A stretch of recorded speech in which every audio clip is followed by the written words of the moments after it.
It began with a scream so sharp it carved lightning through heaven. Olympus trembled, and the sky itself seemed to flinch.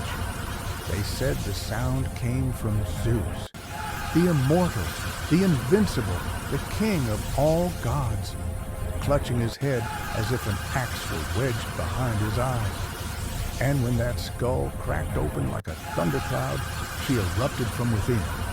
A woman in full armor, radiant and terrible, roaring her first breath like war-made flesh. She was not born of womb or pain, but from a migraine that tore reality apart. This was Athena, the daughter of no mother. Before we begin, please subscribe to the channel and let us know where you're listening from in the comments. It helps more than you think. Before headaches split thunder, before victory demanded sacrifice, there was Metis. She was the oldest wisdom, the kind that lived in reflection and silence, in the hum of rivers that knew every secret stone beneath them. Among titans and gods, she alone saw the patterns. She could glimpse futures like ripples before they met the shore. And so, when Zeus rose against his father Cronus, it was Metis who counseled him, whispering stratagems that made the impossible revolt succeed. Zeus called her his equal, his first wife. She taught him diplomacy where once there was only lightning, restraint where once there was only conquest. He loved her mind the way mortals love flame, awed, hungry, careless. And Metis, for all her foresight, loved him too. It was foolish, perhaps, but even wisdom is helpless before desire. When she conceived, heaven rejoiced. A child of two divine intellects promised to reshape Olympus with reason.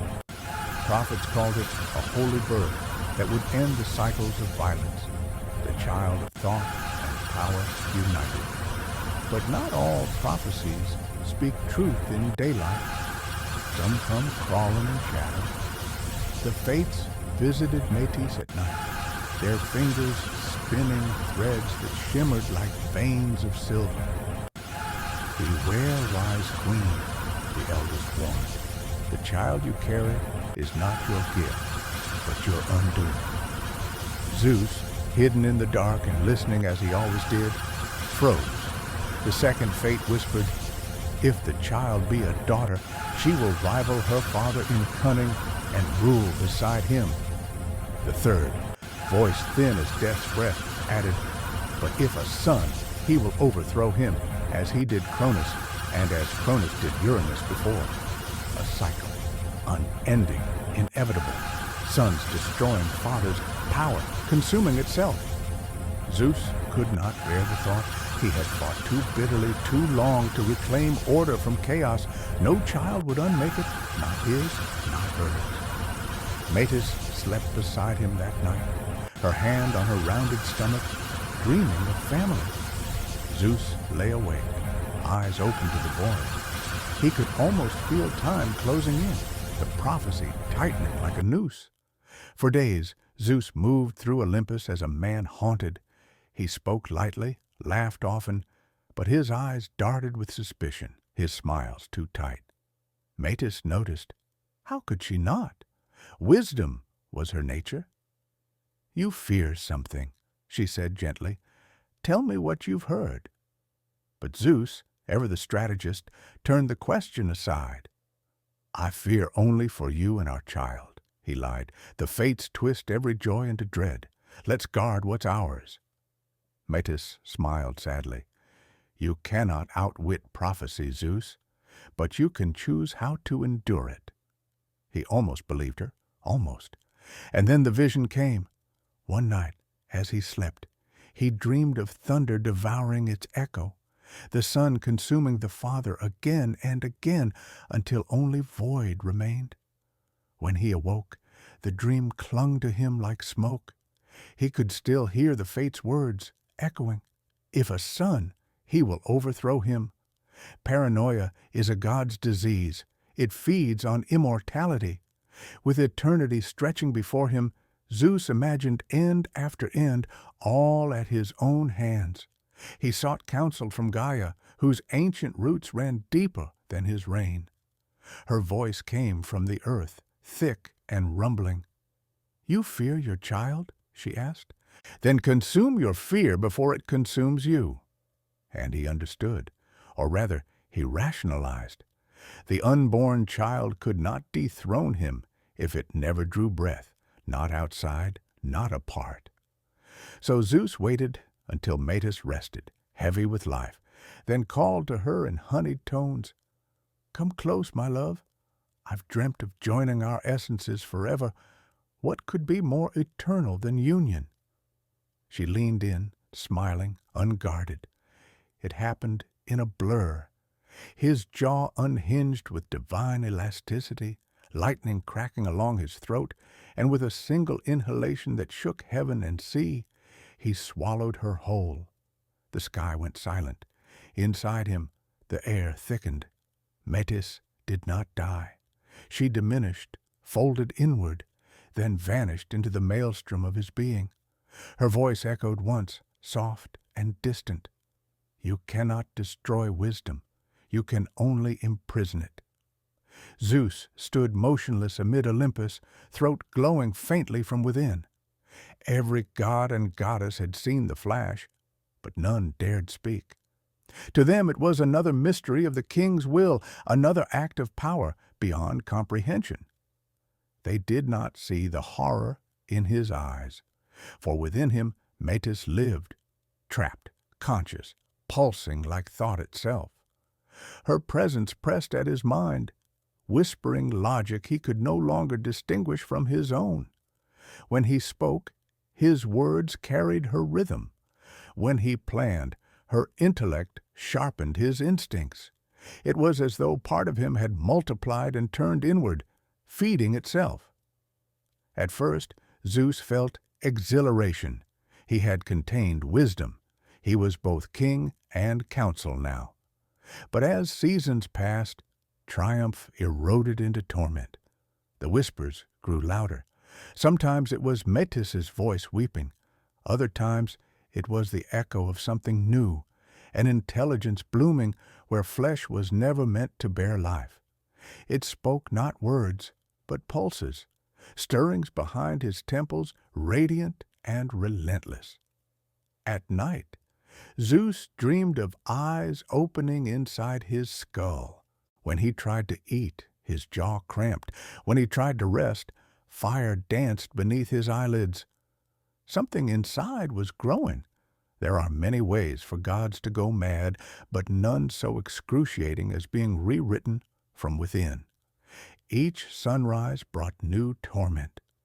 Zeus would rise from his throne with fingers pressed to his head, hearing the faint hum of creation reverberating behind bone. Olympus trembled with his outbursts. Thunder erupted without storms. Earthquakes cracked the marble under his feet. When Hermes dared ask what troubled him, Zeus snarled and dismissed him. The younger god ran to whisper rumors. Their father was fading. Some said he was cursed by Gaia. Others that he carried Cronus's seed of madness. But the truth was stranger. His headache was not affliction, it was labor. Inside his mind, the child of Metis coiled and expanded, feeding on divine essence. Veins of light crawled across his face as if his skull itself were pregnant. The pain came in waves, rhythmic, unstoppable. Each throb echoed like a heartbeat that was not his. He lashed out at heaven, desperate for silence. "Hera!" he roared. "Bring me painkillers, spells, priests, anything that will end this torment." But Hera merely watched, suspicion lacing her gaze. "Perhaps wisdom punishes its thief," she murmured. "Perhaps you are birthing your consequence." Zeus's scream shattered her temple columns.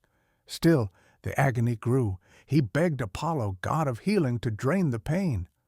Apollo touched his temples, recoiled as if burned, and whispered, "There is something alive inside you, Father, something greater than pain, greater than death." Then Zeus's voice cracked. "Cut it out if you must. he howled. "Free me of this parasite." But none dared touch him, not until one god, silent and loyal, stepped forward. Hephaestus, master of forge and flame, whose hands knew how to shape chaos into form. "The king demands release," he said, gripping his hammer. Sparks danced in the air. "Then let the god of craft unseal him." As Hephaestus approached, thunder gathered in a ring around Olympus. Zeus knelt in anguish, head bowed low, lightning flickering through his beard. The other deities stood at a distance, fearing what might emerge. Inside his skull, the voice of Metis drifted through the molten ache. "Do not fear me, husband," she whispered. "Our child is truth, and truth must be born."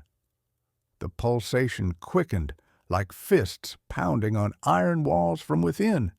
Flesh hardened to radiant bronze, the pain now a continuous surge of blinding light. Hephaestus lifted his hammer. "Forgive me, father." Then the world stopped. The hammer fell, a crack so loud it split the sky. Lightning sprayed in every direction. The blow didn't wound Zeus, it divided him. The fissure opened like a doorway, light flooding from his head in torrents of molten thought, streaming upward into form and shadow. The gods shrank back. Even Poseidon shielded his eyes from the blaze. Something was coming through. From the fracture, a figure surged upward, a woman carved from brilliance, full-grown and armored, her body gleaming with divine metal that looked both born and forged. In one hand, she held a spear. In the other, a shield that reflected every eye turned toward her. She landed before Olympian thrones, her feet scarring marble as sparks trailed her hair. Her first breath came out as a battle cry, a raw, primal roar that made mountains bow and mortals kneel in instinctive awe. The air smelled of iron and ozone, and behind her voice, faint but eternal, was Metis' silence. Athena stepped forward, her eyes piercing and cold.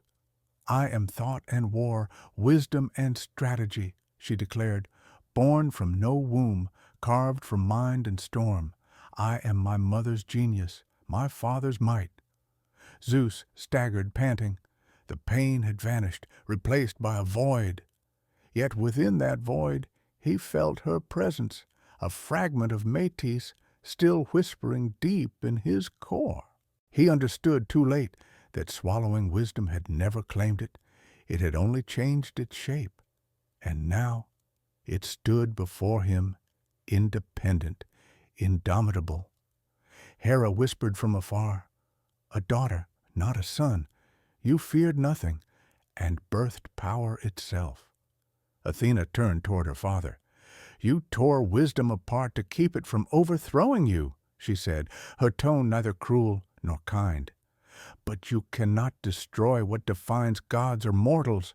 You made me inevitable." For a long moment, silence reigned. Then Zeus, chest heaving, raised his hand, not in threat, but in weary acceptance. "Welcome, daughter," he said. "May you rule beside me, never above." Athena nodded once. It was the closest Olympus would ever come to peace. The spectacle left Olympus trembling for hours. Mortals saw the sky bleed light for days, thinking stars had fallen. Athena walked among the gods without shame or fear, her armor gleaming with the hue of dawnlight. Unlike other divine births, no midwives, no weeping, no tenderness marked her arrival, only awe and the scent of ozone.